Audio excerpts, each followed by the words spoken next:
আসসালামু আলাইকুম ফ্রেন্ডস, সবাই কেমন আছো? নিশ্চয়ই তোমরা সবাই ভালো আছো।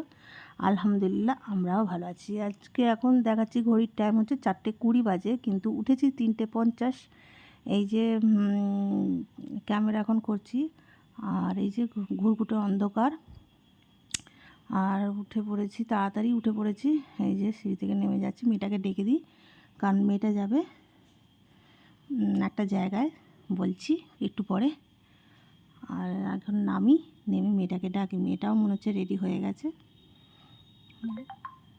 এই যে মেয়েটা এখন ব্রাশ করছে, মুখ ধুচ্ছে, আর ও যাবে ম্যারাথন দৌড়ে।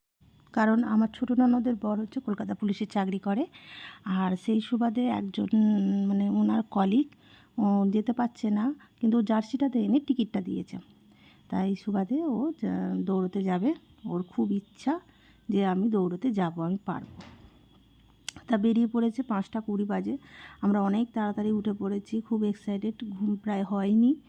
এই যে ওরা বেরিয়ে চলে যাচ্ছে। তারপর আমি নামাজটা পড়ে নিই।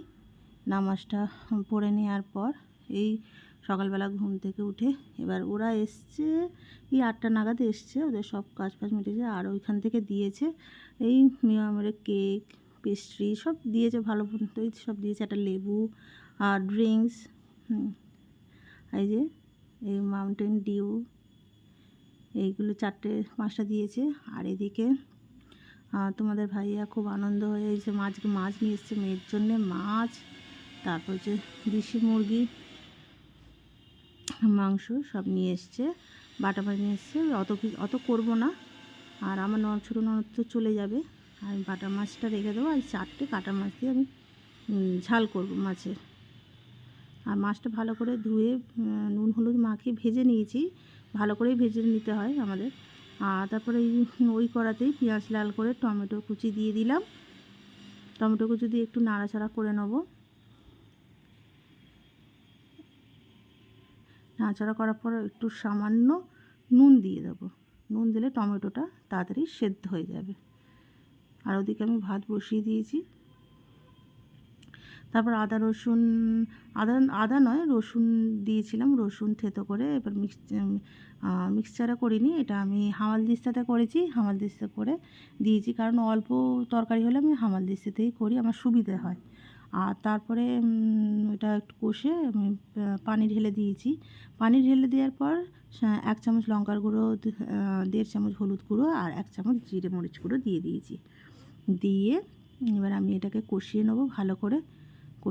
কষিয়ে নিয়ে আমি পানি ঢেলে দিয়েছি, পানি ঢেলে দিয়ে এবার মাছটাকে দিয়ে দিয়েছি। এবার এটাকে ফুটে এবার আমি ধনেপাতা দিয়ে নামিয়ে দেব।